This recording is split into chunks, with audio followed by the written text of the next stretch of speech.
স্পষ্ট কথা বলছি, হাতে মোবাইল আছে, ফেসবুক আছে, ফেসবুকে যে কেউ পোস্ট করতে পারেন, সেটা দেখে মিডিয়া গেলে যে কেউ বাইট দিতে পারেন।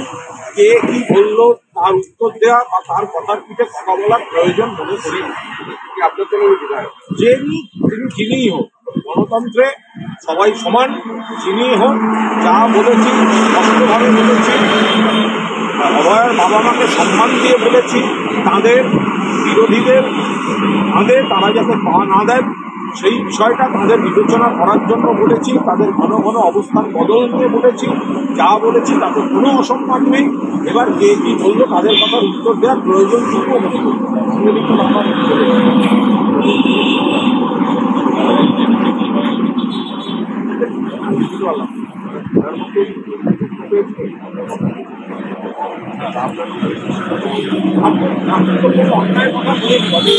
করি।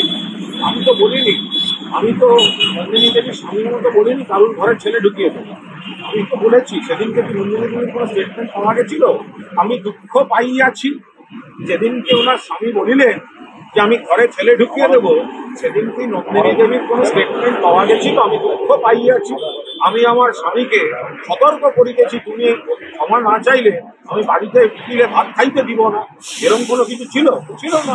আমি আবার বলছি, আমি কোনো কথা ভুল বলিনি। অভয়ার বাবাকে নন্দিনী দেবীর সব কথা বলার অনেক আগে আমি নিজে তাদের সঙ্গে কথা বলেছি, তাদের সঙ্গে হোয়াটসঅ্যাপ বিনিময় করেছি। অভয়ার বাবা মার প্রতি পূর্ণ শ্রদ্ধা, সম্মান সমস্ত আছে, সহানুভূতি আছে, কিন্তু তারা যে সিবিআই চাই না, মুখ্যমন্ত্রীর প্রতি আস্থা আছে নেই, আজ ফাঁসি চাই কাল ফাঁসি চাই না, এই যে বিরোধীদের সংগ্রামগুলো তাদের মুখ থেকে বেরোচ্ছে, এই বিষয়টা বিরোধীদের কথা ভাবে যাতে তারা পা না দেন, সসম্মানে রিকোয়েস্ট করছে। এর মধ্যে কি বলছেন যে আমাদের ভিডিও ভালো লাগলে লাইক এবং শেয়ার করুন, কমেন্ট সেকশনে গিয়ে জানান আপনাদের মতামত।